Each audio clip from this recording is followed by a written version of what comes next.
Olá, somos acadêmicos do segundo semestre do curso de Medicina da Universidade Federal do Ceará, campus Sobral, e vamos apresentar um trabalho sobre craniosinostoses que faz parte do módulo do sistema nervoso. Vou começar lendo o caso clínico. FTM, 8 meses, masculino, apresenta configuração craniana anormal desde o nascimento. Perímetro cefálico com crescimento regular no percentil 75. Ao exame físico, constatou-se proeminência anterior e posterior no crânio, sem danos neurológicos evidentes. Os pais se preocupam com a possibilidade de haver danos neurológicos mais tardiamente e procuram auxílio clínico. Então, agora nós vamos falar sobre as generalidades das craniosinostoses e depois vamos retomar com o caso clínico dando o seu diagnóstico. A craniosinostose é o fechamento prematuro de uma ou mais suturas cranianas. Desse modo, a forma do crânio se modifica devido ao impedimento do crescimento normal do cérebro. Esse fechamento precoce pode causar deformidades na cabeça e até graves lesões neurológicas. A craniosinostose é uma doença congênita, iniciando-se na fase de embrião. Ela pode ser causada por fatores hereditários, intrauterinos ou infecciosos, e também pelo uso de certos medicamentos durante a gravidez, como alguns anticonvulsivantes. O tratamento dessa doença é majoritariamente cirúrgico, e além de corrigir definitivamente a malformação, não deixa grandes sequelas. O mais indicado é que a cirurgia seja realizada entre 3 meses e 1 ano de vida do bebê. Entretanto, esse período pode ser modificado dependendo do tipo de craniosinostose que está sendo tratado. Em geral, todos os tipos de craniosinostose apresentam um bom prognóstico para sobrevivência e desenvolvimento mental. Contudo, se a doença não for tratada, com o tempo outros sintomas podem aparecer devido ao crescimento anormal do cérebro. Além de aumentar a pressão craniana, o cérebro não irá se desenvolver completamente, provocando um descompasso mental e um aumento da pressão cerebral. Bom, então, dadas as generalidades, vamos voltar para o caso clínico, que tem algumas coisas que são importantes a serem notadas. No caso, o paciente que tem 8 meses, perímetro cefálico que tem um crescimento regular. A diferença é uma proeminência anterior e posterior no crânio, mas que não sugerem danos neurológicos. Então, para sanar quaisquer dúvidas, foram feitos exames de imagem, a tomografia computadorizada e a radiografia. Pela tomografia à esquerda, podemos ver que é evidente o fechamento precoce da sutura sagital no ápice do crânio, o que é bem sugestivo. E pela radiografia, as duas imagens à direita, vemos que tanto a parte anterior quanto a posterior estão mais alongadas. Então, dessa forma, o tipo de craniosinostose que o paciente, no nosso caso clínico, apresenta é a escafocefalia. Bom, os exames de imagem não deixaram dúvida quanto ao tipo de craniosinostose, reforçando o achado do exame físico, que era o formato alongado e estreito da cabeça do bebê.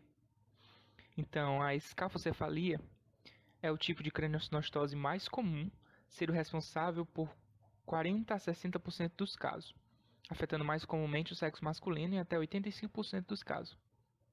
E a escafocefalia é decorrente do fechamento prematuro, precoce da sutura sagital, o que leva o conteúdo encefálico, à medida que vai crescendo, a se deslocar para as regiões anterior e posterior, dando o formato característico da condição. Falando um pouco do tratamento, indica-se que o tratamento seja feito no período de 3 a 9 meses de vida. E é basicamente cirúrgico, podendo ser uma ressecção endoscópica da sutura sagital ou a reconstrução total do crânio. E ambas vão possibilitar o adequado desenvolvimento do paciente, evitando maiores danos. Bom, agora eu vou falar um pouco sobre a trigonocefalia, que é outro tipo de craniosinostose, e ela ocorre devido à fusão prematura da sutura metópica, o que resulta em uma testa em formato triangular, que é a principal característica desse acometimento. Além do formato triangular da testa, também é perceptível alterações na face, principalmente nos olhos, pois eles se tornam bem mais definidos que o normal. Como se pode ver nessas imagens, dá para ver pelo exame que realmente aparece uma protuberância na região da testa, e nas modelações 3D dá para ver melhor o formato dessa protuberância, que se assemelha muito a uma quilha de navio. O tratamento da trigonocefalia, como dito antes, é majoritariamente cirúrgico. Nesse caso, o cirurgião deve fazer uma incisão no couro cabeludo, remover a sutura metópica fusionada, remodelar os ossos frontais e a órbita e fixar os fragmentos ósseos com placas absorvíveis. Nesse slide, nós podemos ver uma criança que tinha trigonocefalia antes e depois do tratamento. É interessante observar a diferença entre o formato do crânio quando visto de cima. Antes do tratamento, ele possuía um formato triangular com a parte anterior mais afilada, e depois do tratamento, dificilmente alguém diria que essa criança nasceu com alguma deformidade no crânio. Além disso, é importante perceber que a cirurgia não deixa nenhuma sequela evidente, por exemplo, alguma cicatriz extensa na criança. Eu vou falar um pouco sobre a craniosinostose coronal. Ela é caracterizada pelo fechamento precoce da sutura coronal, a qual é responsável por separar o osso frontal dos ossos parietais. Ela é responsável por cerca de 25% dos casos de craniosinostose, sendo assim a segunda forma mais comum da doença. Diferente de outras formas da craniosinostose, ela afeta predominantemente o sexo feminino, sendo 60% dos casos em média. A fusão precoce dessa sutura pode causar um desvio da base do crânio, podendo alterar a posição das órbitas, causando assim a simetria das sobrancelhas e a posição das orelhas, bem como um desvio da mandíbula e má oclusão, o que ocasiona grande efeito estético. O estrabismo também é um achado comum, em cerca de 50 a 60% dos casos, e resulta de alterações morfológicas no teto orbitário e na tróclea, modificando a função inclusive do músculo oblíquo superior. A craniosinostose coronal é dividida em dois subtipos: a braquicefalia, que é bilateral, ou seja, ocorre o fechamento antecipado das duas suturas coronais, e a plagiocefalia anterior, que é unilateral, ocorrendo a fusão de apenas uma das suturas coronais. A braquicefalia, como já dito, ela decorre do fechamento precoce das duas suturas coronais, tanto do lado direito quanto do lado esquerdo. Na observação clínica, é possível perceber alguns sinais de braquicefalia, como a redução do diâmetro anteroposterior do crânio, ou seja, a cabeça ela fica com aspecto achatado, a deposição óssea assimétrica ao longo das suturas escamosas, produzindo saliências bitemporais, os olhos afastados, também conhecidos como olhos de gato, e alterações faciais, como órbitas rasas e olhos protusos. Na figura 4, é possível observar a órbita em olhos de gato, como dito anteriormente. Na figura 5, é possível observar o aumento do diâmetro lateral do crânio. E na imagem 6, a visão posterior da braquicefalia. Abaixo há uma tabela com a visão lateral da cabeça, e classifica o perímetro craniano em normal e algumas variações de braquicefalia, como a moderada e a severa. E ao lado pode-se ver um bebê antes e depois da cirurgia corretiva para a braquicefalia. Outra vertente da craniosinostose coronal é a plagiocefalia anterior, que é decorrente da fusão prematura de uma das suturas coronais, ou do lado direito ou do lado esquerdo. Na observação clínica, é possível perceber algumas características, como o achatamento do osso frontal e do aro orbital ipsilateral à fusão, ou seja, há uma deformidade côncava próxima ao local onde houve o fechamento da sutura. Também é possível perceber um abaulamento frontal compensatório contralateral à sutura fechada.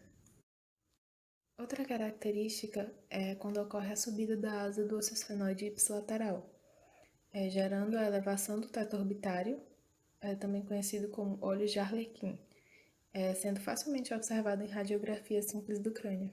Na figura superior é possível perceber tanto o abaulamento contralateral à sutura que foi fechada, quanto o achatamento ipsilateral, ocorrente no osso frontal. Vale ressaltar que geralmente esse abaulamento é apenas uma impressão devido à deformidade côncava do lado oposto. Também é possível perceber os impactos, no rosto, como na cavidade orbitária. E na figura abaixo há um bebê, antes e depois da cirurgia corretiva para a plagiocefalia anterior, onde é evidente a diferença, principalmente relacionada à face. Bom, assim como nas outras craniosinostoses, o tratamento cirúrgico ele é o mais indicado, principalmente quando há necessidade de correção da deformidade morfológica do crânio e as suas repercussões sobre a face, como no caso da plagiocefalia anterior. havendo um avanço fronto-orbital associado à remodelação frontal e à liberação de ambas as suturas coronais. Por vezes, alguns procedimentos adicionais são necessários, por exemplo, a injeção de gordura no esqueleto crâniofacial, visando reduzir assimetrias faciais e corrigir a ptose palpebral, por exemplo. Ao fim do crescimento facial, se as deformidades forem persistentes, como nos casos mais graves, pode-se realizar uma cirurgia ortognática e rinoplastia com septoplastia para suavizá-las. Outro tipo de plagiocefalia é a plagiocefalia posterior, que difere da anterior por acometer a parte mais posterior do crânio, como o próprio nome já diz.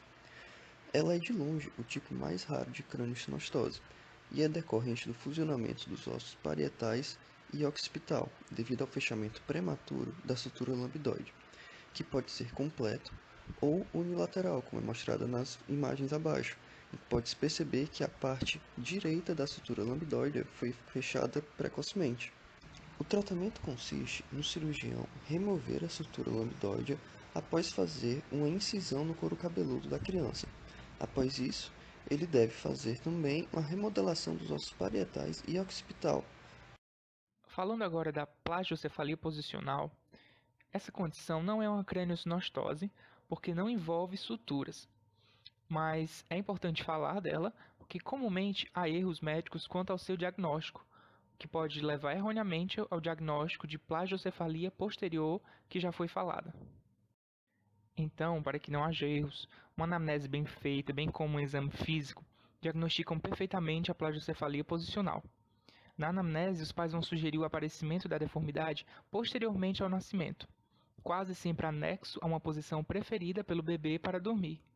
Daí, as dúvidas são sanadas, pois a plagiocefalia posicional acontece após o nascimento, devido à mesma posição em que o bebê dorme, principalmente em decúbito dorsal, ocasionando deformidades na parte posterior do crânio.